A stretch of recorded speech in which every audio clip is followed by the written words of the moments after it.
Good morning. Are there any announcements? No? Okay, if you would please stand and join me in the call to worship. The prophets of old spoke of God's justice, even when it was unwelcome. Who will hear their message? We will listen and we will hear. Responding to God's call, Jesus traveled, preaching and teaching all who would listen. Who will hear his message? We will listen and we will hear. Christ sent out disciples 2 by 2 to spread the good news in any place that would welcome them. Who will hear their message? We will listen and we will hear. God's prophets are among us still, around the world and in these pews. Who will hear their message? We will listen and we will hear.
Prayer of Confession. Please join me in reciting Psalm 123, a song of ascents. To you I lift up my eyes, O you who are enthroned in the heavens. As the eyes of servants look to the hand of their master, as the eyes of a maid to the hand of her mistress, so our eyes look to the Lord our God until he has mercy upon us. Have mercy upon us, O Lord, have mercy upon us, for we have had more than enough of content. Our soul has had more than its fill of the scorn of those who are at ease, of the contempt of the proud. The assurance of grace, the Lord hears our prayers and shows mercy. We too must listen. Listen with closed mouths and open hearts. Hear those who are silenced for their differences and their uniqueness. We too must show mercy. Express mercy with open minds and open hearts, compassion for those seeking help and asking for the forgiveness. The Lord listens and hears. You may be seated. The reading today is from Matthew 5:43 through 47. Love for enemies. You have heard that it was said, "You shall love your neighbor and hate your enemy."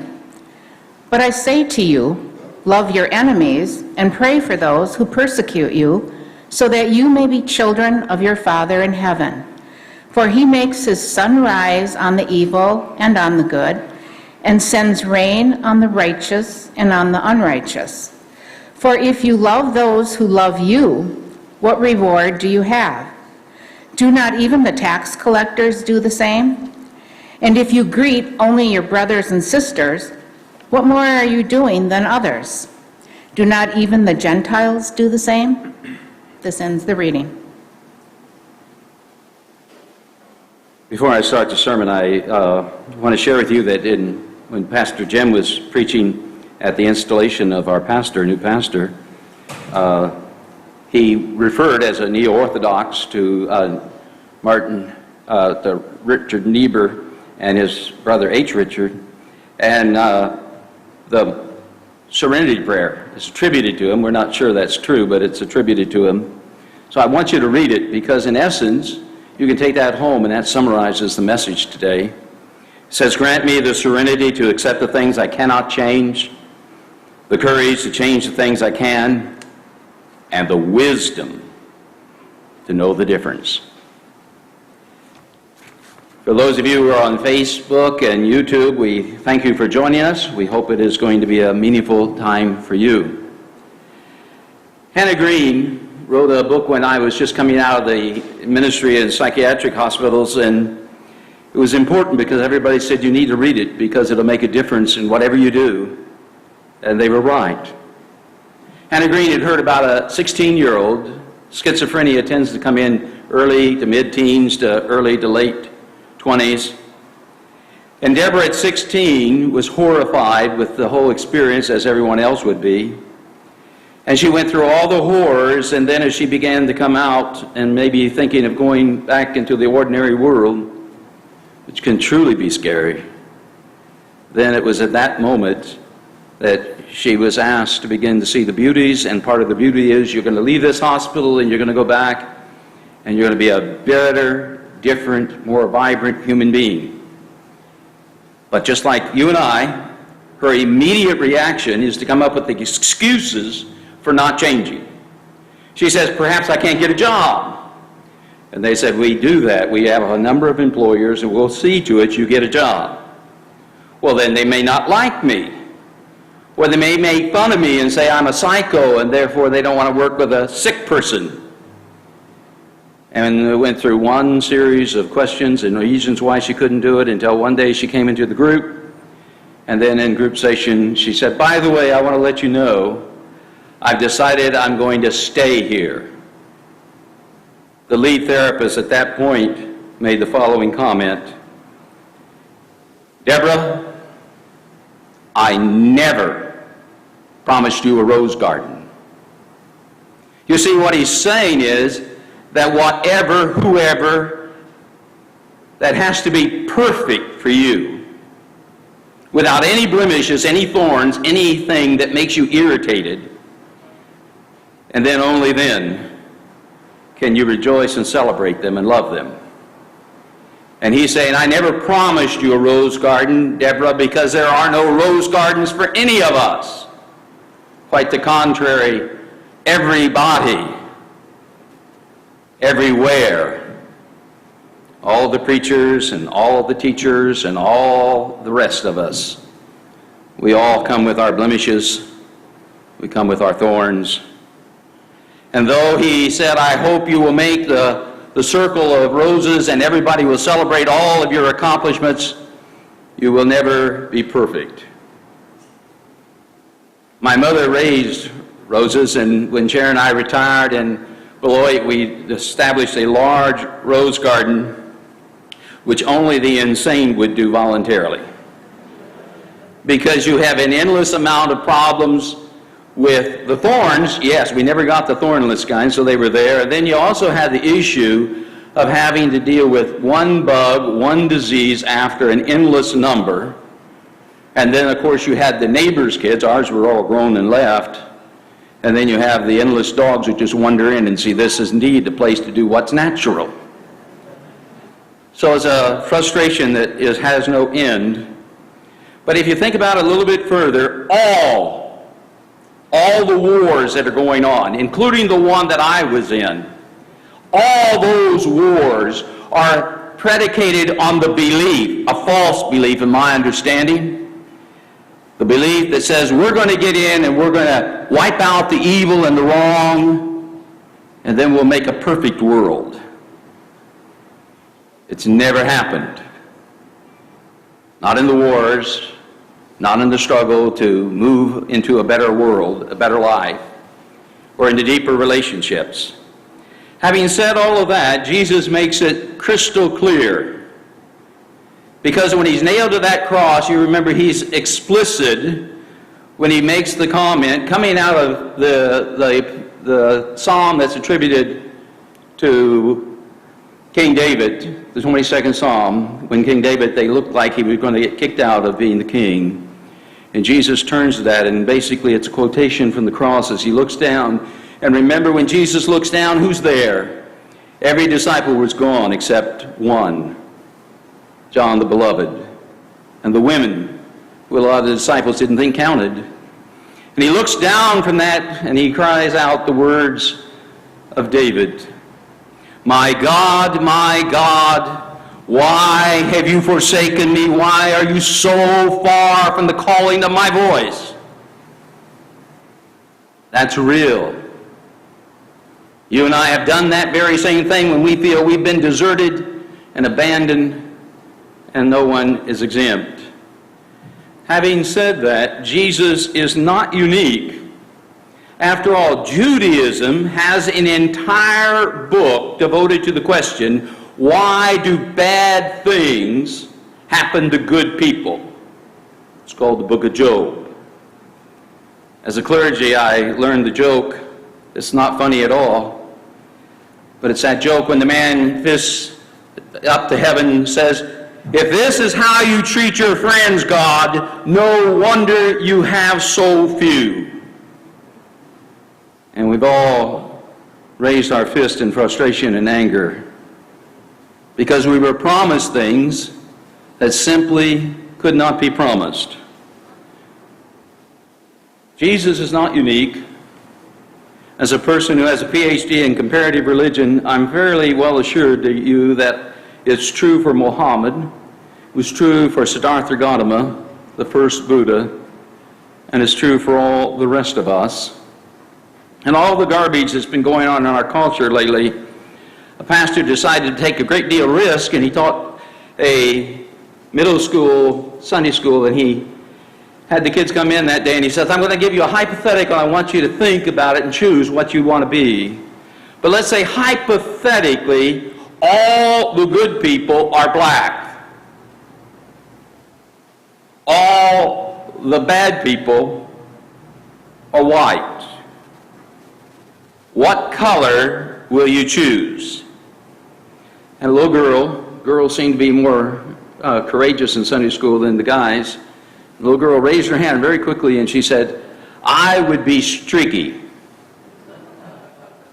I don't know about you, but I understood exactly what she meant. And then a pastor knows how many people will come to them after they've started to come to church for the first time or 3 or 4 times and say, "You know, I went to church after church after church before I could find a church that I felt comfortable in." And one of our people came one day and they said, "I went to every church in town, and then I finally got over here to the Episcopal Church, and I thought, oh Lord, is this one more dead end, no congregation that understands what Jesus is saying at all? Or is this the place that may act like Jesus?" He sat down with all of his doubts and all of his fears and all of his concerns, and then the priest gets to that point. He says, "We want to read from the Book of Common Prayer." And he turned down and he looked at those words, "We have left undone those things that ought to have been done, and we have done those things we ought never to have done." And the man bows his head and says, "God, thank you for finally I have found a church for the brokenhearted and for the wounded. And every visitor in our church here is hoping that this will be the church where they find people trying to replicate the behavior of Jesus. Not easy for clergy or anybody else. It's the invitation.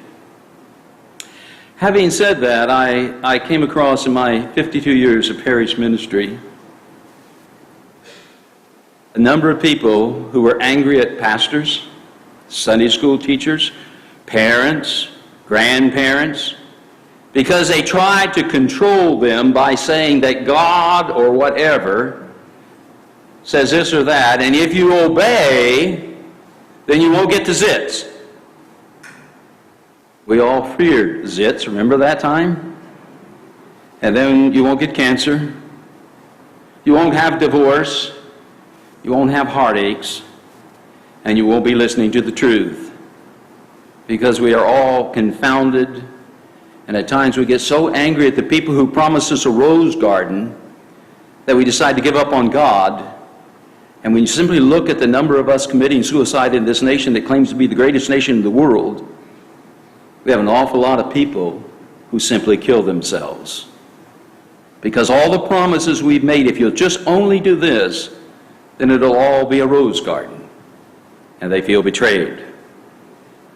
I started my first PhD in Hebrew and Semitic studies, and I found it immensely helpful to look not at just the scriptures, but at what the rabbis say. And there's a wonderful statement about Moses. One of the rabbis put it in one of the religious works, and he said, when Moses brought the people of Israel to the Reed Sea, you know what happened? He was so cocky, just like we preachers get to be. And he knew that when he threw the staff into the Reed Sea, the waters would part and Israel would go towards the promised land. And he did it, and nothing happened.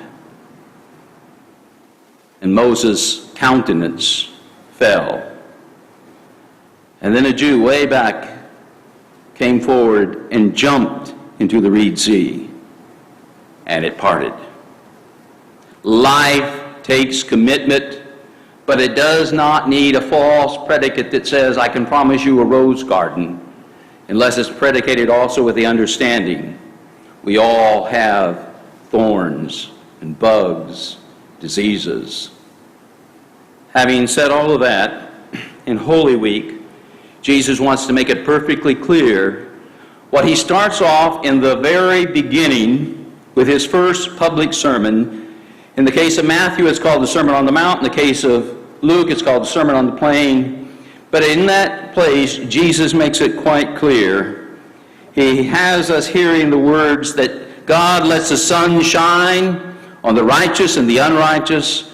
God lets the rain fall on the good and on the bad. Not just us who are good, or those days when we are. Life comes and life happens. But having said that, Jesus wants to make it crystal clear, and we're in a little bit, we're going to reenact part of that time in Holy Week, and it's that day when he makes all the big news crystal clear. Because in that Thursday evening gathering, when the meal comes around, Jesus makes a statement. One of you will betray me. One of you, before the cock crows, will deny me, and indeed 3 times. In the Hebrew tradition, a page fell down. That's nothing worse than a clergy who loses the next page. And there it went again. A better clergy than I would say that is an omen. Anyhow, you got to that point where Jesus then makes the big bombshell. By the way, I'm soon going to leave you. It was like all the bugs and all the diseases, all the trampling feet and all the dogs in the world had just come into those people's rose garden. But he had been from that very first presentation to that right there in the holy room, in the upper room, saying the same thing again and again, telling them you're going to have to live with others the same way we have to live with you. Adjust for your imperfections, adjust for the times you disappoint us. Because there are no perfect churches, there are no perfect spouses, there are no perfect employers, there are no perfects. even true for Jesus, Muhammad, and Siddhartha Gautama. Richard Alpert had the unique privilege that many of us in academia would like to have had, which is he could do nothing wrong, seemingly. And so he got his master's, and what happens? Harvard invites him to come and be adjunct with them. And he got into the circle there, and everything worked beautifully. Everything always worked beautifully for Richard Alpert. And then after a few years at Harvard, he was bored to death. He said, I just haven't learned what I thought I would learn here. And so he leaves and goes to Asia after talking to the folks and letting them know what's going to happen. First starts off in Tibet. There were 9 of us in Wisconsin when the third highest Tibetan Buddhist came here. We taught him Christianity, and for 9 years he taught us the Tibetan religion. But for Richard, it was not what he wanted. And so he went to Nepal, then he went down to Indonesia, then finally he gets over to where the fertile world is, and he gets to India, and in India he finally finds somebody who touches his heart and soul. He spends years with this person, and then finally one day he says, I need to go home, my folks are getting old, and I also need to discover what I can do beyond being with you. And Richard then had his spiritual guide say to him, I'm going to give you a new name. Your name from this moment on is Ram Das, servant of God. And that guy comes back to the States after this exodus, and he again has been kissed by all the beauties of the world because he writes books and then everybody buys them, and he gives lectures, everybody buys them. He establishes an institute, everybody wants to go to them. And he lived an idyllic world until we get into the 21st century. And at the end of that first year into that new century of ours, he woke up and the world had totally changed during the night. He couldn't move a single part of his body. He figured he had a massive coronary, massive stroke, or something that totally wiped out his body. He finally, with great effort, and fortunately it was on the side of the bed where the phone was, he got over and he got to the point where he hit the phone number of a friend, not very far away. And the friend answered and nobody said anything. He couldn't talk. And the friend did what you and I probably wouldn't. We'd probably say, oh, he must have changed his mind. But the friend got up, went down, drove down, got to him, and realized something devastating had happened to Richard Ram Das. And he called the hospital, and then as they were on the way and he was following, he started calling a couple of people, and he said, I want the word to go out, Ram Das may be dying. And after they'd waited for what felt like eternity, the guy came out and he said, who is it that called? And the guy raised his hand and he said, you saved his life. I don't know if we can save his life. He's very, very, very close to death. But I want you to understand something. He will never, from this moment on, ever do anything on his own.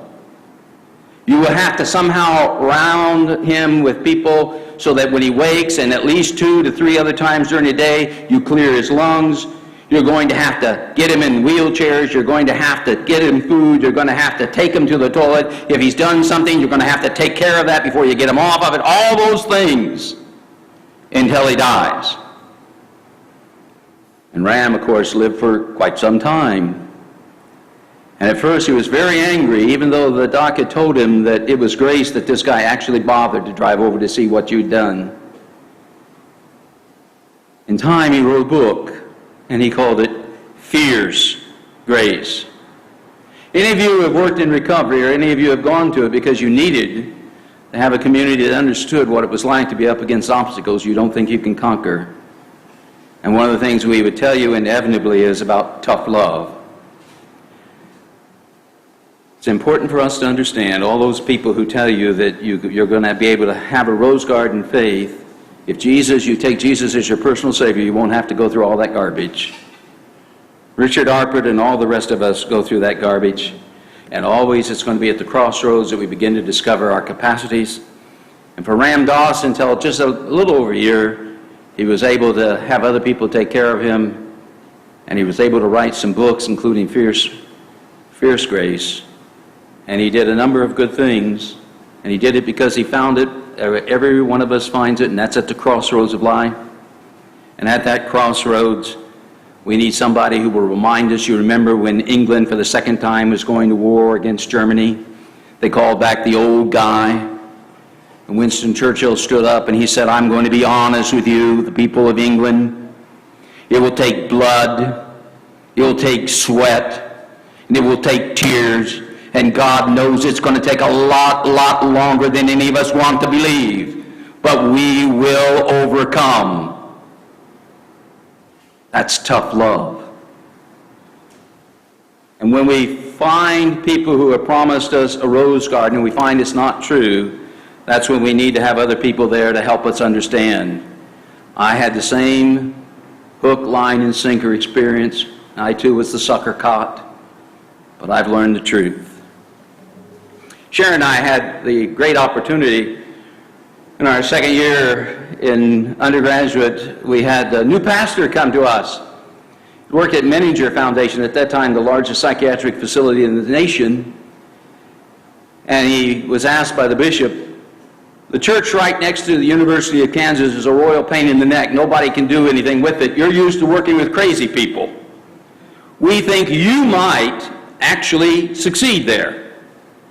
And so Ron came, and after we had listened to him for a little while, and then after 52 years of ministry, I have never heard anyone as good as he is.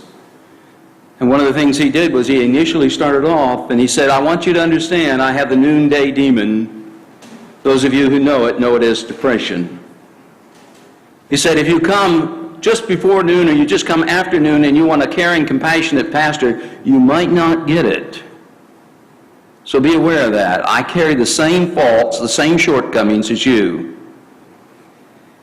One day we found Ron in a good mood, and it was right afternoon, just about 12:15, and so everybody asked, Ron, why are you happy? This is your time to be depressed.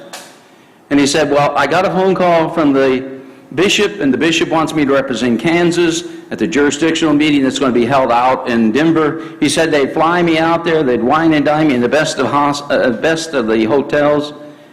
And I said, I'm not interested in flying, but I love railroad. So let me go on the railroad. I'll go to the 5 days of meeting. With God's grace, I'll survive them, and then I'll come home on the railroad. The bishop said, you really are crazy, aren't you? But it's cheaper, so we'll let you do it that way, and he did. The whole trip out to Denver was absolutely perfect, and then the way back is perfect until the first meal has to be done, and Ron comes to the diner at that hour he was assigned and at the table, and as he approaches it, he sees there's only two chairs left, and all the other people there are sourpusses. So it is going to be the gathering of the sourpusses. And so Ron gets into a deeper depression than normal, and then he looks up and he sees a woman coming at him, and he says, I know, after all those years at Menninger, this is a certified kook. And sure enough, she starts talking to the whole table before she even gets seated. And before long, all of them are laughing as she tells one story after the other. And then she gets to the point of saying, and you know, last night, my sister and I, this was the 6th week we were going to be together. We weren't even sure we were ever going to part. But last night, we came in about 11:30, and my sister said, let's have just one more glass of wine before we go to bed, and we'll talk, and maybe we won't go to bed tonight.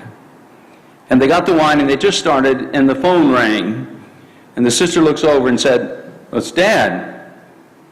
And so she pushes the button, and the dad says, hi, honey. I don't know if your sister's there, and she jumps right in and says, I'm here too, Dad.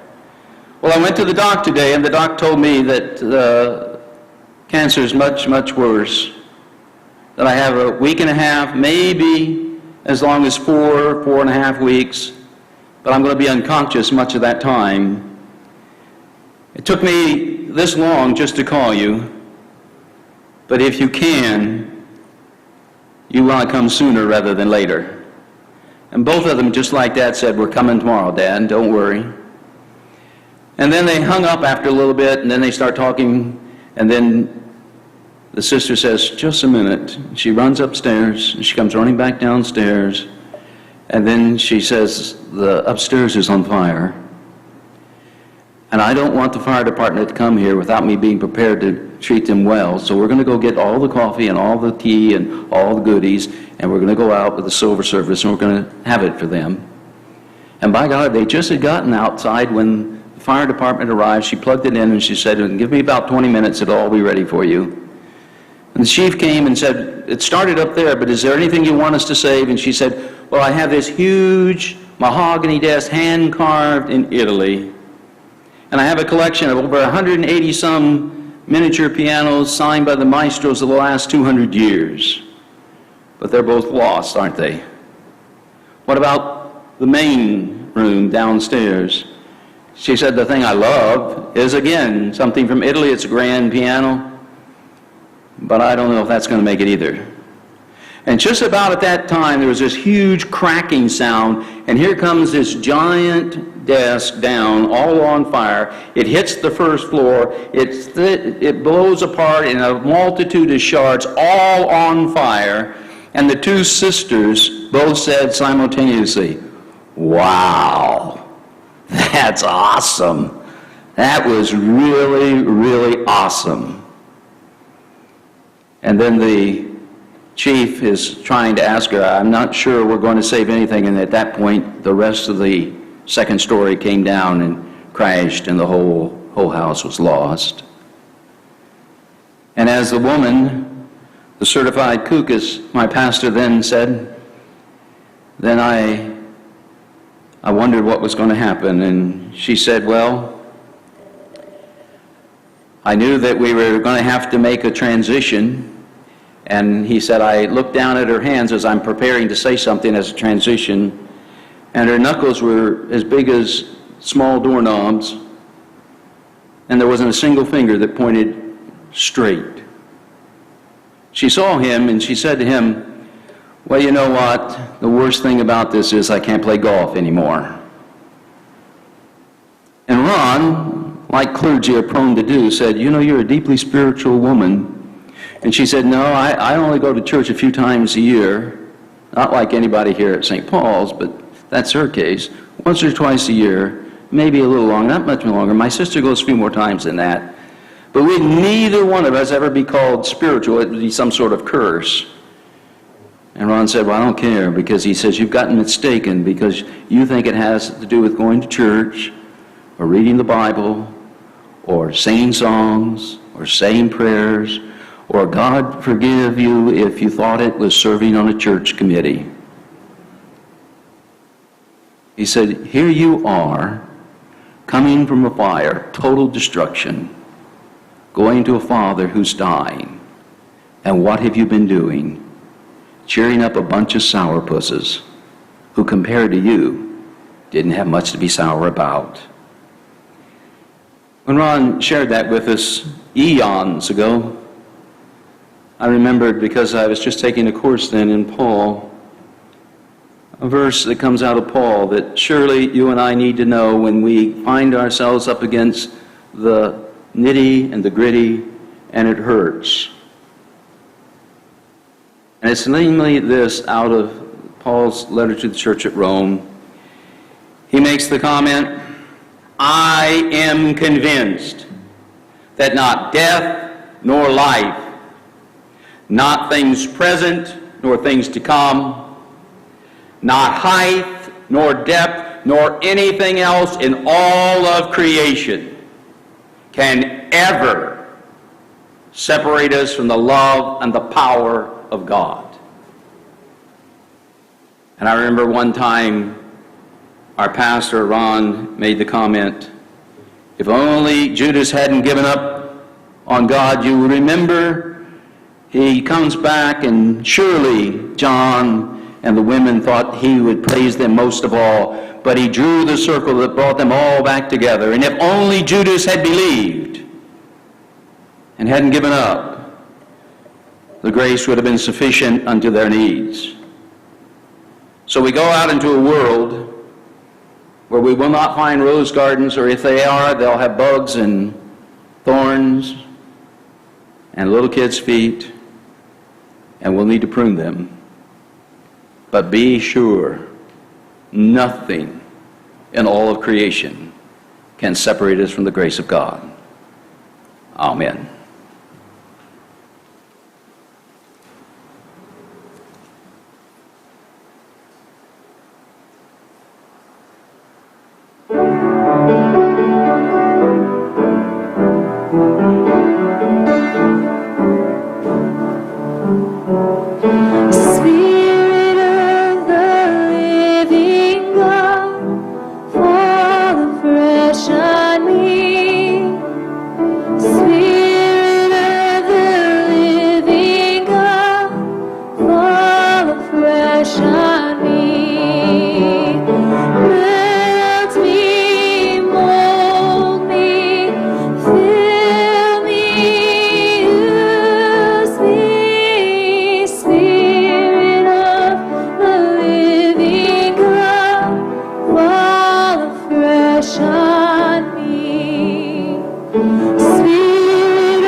We bow our heads for just a moment. Holy God, we pray for the people in Surfside, Florida, those who are still not accounted for, those who were died, those who survived and have to live with some of the survivors' guilt, and the vast, vast number now who are wondering about their places of residence. We lift them all up and pray that somehow you will strengthen them through us and others. And we also pray for the people of Afghanistan who are now seeing the U.S. leave, and particularly the women who have now discovered themselves in unique and beautiful ways and so afraid. Be with them. And now, with stuff we have not yet verbalized, and yet all of it being commended unto your care, we boldly embrace the words your Son taught us to pray. Our Father, who art in heaven, hallowed be thy name. Thy kingdom come, thy will be done, on earth as it is in heaven. Give us this day our daily bread, and forgive us our debts as we forgive our debtors. And lead us not into temptation, but deliver us from evil. For thine is the kingdom, and the power, and the glory forever. Amen. Invitation to the offering. Having heard God's call to generosity, let us listen and respond with open hearts. Please place your offering in the plates at either entrance through your usual method or using the QR code to the left.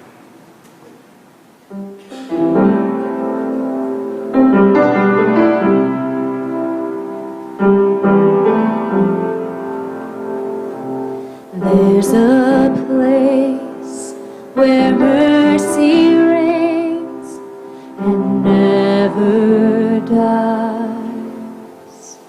There's a place where streams of grace flow deep and wide, where all the love and